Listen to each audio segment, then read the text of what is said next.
Number 8. The constant should be happier loop. You ever catch yourself thinking, I should be happier than this, and then immediately feel guilty for even asking? Like you broke some invisible gratitude contract with life. That's the loop so many adults are trapped in.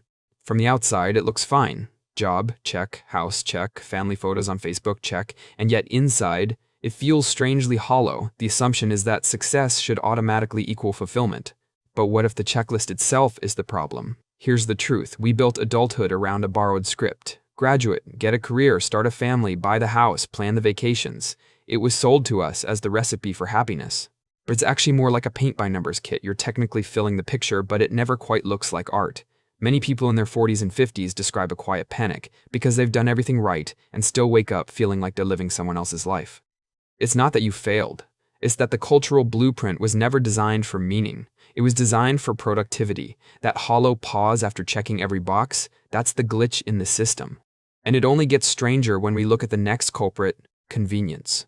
Number 7. Numbed by convenience. Remember when cooking dinner meant chopping, stirring, and actually waiting for something to simmer? Now, with apps, you can order sushi while still in bed. But here's the weird twist. Convenience is quietly making life feel emptier. On the surface, convenience feels like progress. Faster, easier, friction-free. Why wouldn't we want that? But friction used to be part of what made daily life feel alive. Struggle gave things flavor. And when everything is delivered instantly, we lose the texture that once made satisfaction stick. Think about it. Waiting in line at the video store used to be annoying, but it also gave Friday night its ritual. Now, endless streaming means we don't even know what to pick, and somehow, nothing feels special. Same with online shopping. Remember the thrill of saving up, going to the store, holding something before buying it? Now, it's click, arrive, toss the box. Convenience turned every small victory into a forgettable blur. Psychologists call this hedonic adaptation. Our brains stop registering joy when rewards come too easily, so the smoother life gets, the less we actually feel it. Convenience made life efficient, but it also sanded down all the edges that made it memorable. And those edges matter, especially when it comes to friendship. Number 6. The silent friend recession. Here's a stat that feels like a punch in the gut. The average adult hasn't made a new close friend in the past 5 years. Surprised? Probably not. Friendship used to be baked into life school, neighborhoods, even boring office jobs. Now, by our late 30s and 40s, the social scaffolding quietly disappears. People move for work, schedules clash, kids, careers, and survival eat up all the free time. And no one really warns you that adult life comes with a friend shortage. This is what sociologists call the friendship recession. Studies show that Americans report fewer close friendships now than at any point in the last 30 years. And it's not just about numbers, it's about depth. Text chains and quick likes on Instagram masquerade as connection, but they don't scratch the itch for being truly seen.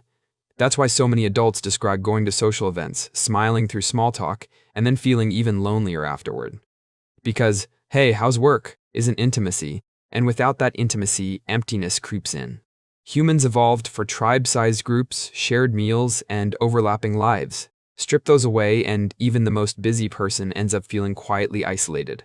Friendship is the oxygen of meaning, and right now, a lot of us are breathing on fumes, which is why the workplace stepped in to play a very sneaky role. Number 5. Work that pretends to be purpose. Your company doesn't just want you to do your job anymore, it wants you to believe in the mission, to treat coworkers like family, to find your purpose in quarterly reports. Sounds wholesome, right? Until it isn't. Work used to be a trade-off, time for money, effort for stability. It wasn't supposed to double as therapy, family, and religion. But somewhere along the way, corporations started branding themselves like cults. They sell belonging, identity, and higher calling. The catch? They still treat you as replaceable. Think about how often you've heard phrases like, we're not just a company, we're a family, or changing the world, one spreadsheet at a time. It's emotional bait. Because if you buy into the idea that your job is your purpose, you'll work longer, tolerate worse conditions, and tie your self-worth to performance metrics you don't even control. And then, when burnout hits or layoffs happen, you're left with a gaping hole where your identity used to be. Many mid-career adults quietly panic not just because they lost a paycheck, but because they lost their fake purpose. The emptiness comes from realizing you outsourced meaning to an HR slogan. And deep down, you know you deserve more than a motivational poster. Work can pay the bills, but it can't pay the meaning debt. And when the day ends, most of us retreat into a shiny distraction that feels good until it doesn't. Number 4. The entertainment overdose.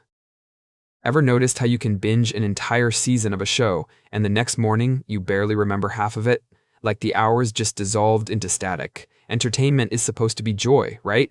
Movies, games, TikToks, podcasts, it's never ending. But too much of it, consumed too fast, turns into noise.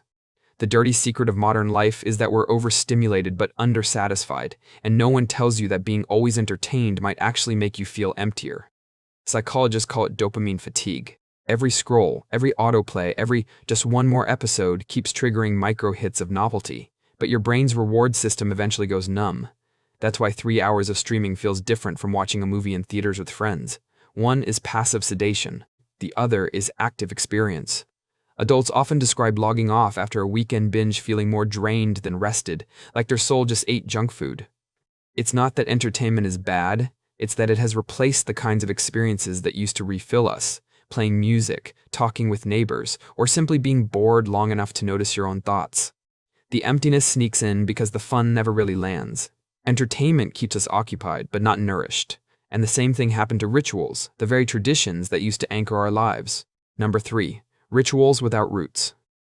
Think about the last holiday you celebrated. Did it feel meaningful, or did it feel like running through the motions, half scrolling your phone between traditions? Rituals used to be the glue of life.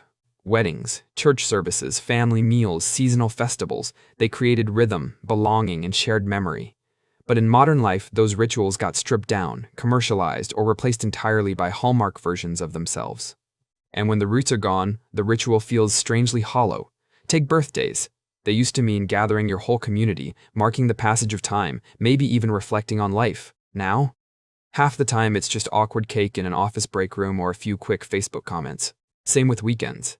Once sacred downtime, now they're just catch-up days for errands or endless scrolling. Anthropologists say rituals aren't just tradition, they're how humans create meaning. Without them, time blurs together into one endless work week. Adults often confess they can't remember what they did last Thanksgiving or even last summer because the markers of meaning have eroded.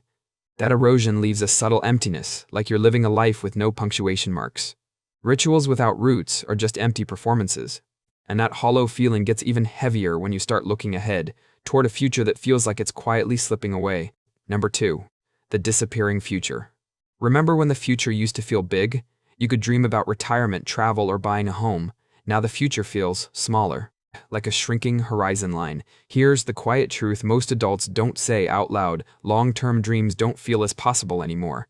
Even people who are doing okay feel a low-grade dread that the ladder they're climbing might be leaning against a collapsing wall. Economists call it declining upward mobility. Psychologists call it anticipatory anxiety. But to most of us, it just feels like the future we were promised isn't showing up. Retirement savings? Out of reach. Housing? Astronomical. Even collective stability, like whether the world will still be livable for our kids, feels uncertain. Adults often describe feeling guilty for not dreaming bigger, but it's hard to picture the future when every headline is another once-in-a-lifetime crisis. And that shrinking horizon doesn't just affect planning, it seeps into daily life. If tomorrow feels unstable, today starts to feel emptier. When the future disappears, meaning has nowhere to land, which brings us to the deepest layer of emptiness, the one no checklist or quick fix can cover. Number 1, the meaning debt. Here's a terrifying thought. What if we're all carrying an invisible meaning debt, and every time we chase success, convenience, or distraction, we're just paying interest on it? Most people assume emptiness means they're broken, but what if the problem isn't personal? It's systemic. What if adulthood, as designed, simply doesn't supply enough meaning to cover the cost of living? Existential psychologists argue that humans can survive almost anything so long as they have meaning. But in modern life, meaning has been outsourced. Work tells us who we are. Consumer culture tells us what to buy. Family roles tell us what to do next. And when those scaffolds collapse, when the job ends, the kids grow up, the purchases stop thrilling, you realize you were never building your own foundation. That's the meaning debt. We borrowed identity and purpose from systems designed for profit, not fulfillment. And now the bill is due. The emptiness isn't your fault. It's the inevitable crash of a cultural credit card maxed out on borrowed meaning. The debt explains why so many feel empty even when life looks full. And the first step is finally naming it so we can stop blaming ourselves. So maybe the emptiness isn't some personal flaw. Maybe it's the logical side effect of a life designed for productivity, not humanity. The loops, the convenience, the lost friendships, the hollow rituals, they all point to the same quiet crisis. We're not broken, we're underfed, and the hunger is for meaning. Send this to someone who's ever whispered, I should be happier than this, because they deserve to know it's not just them,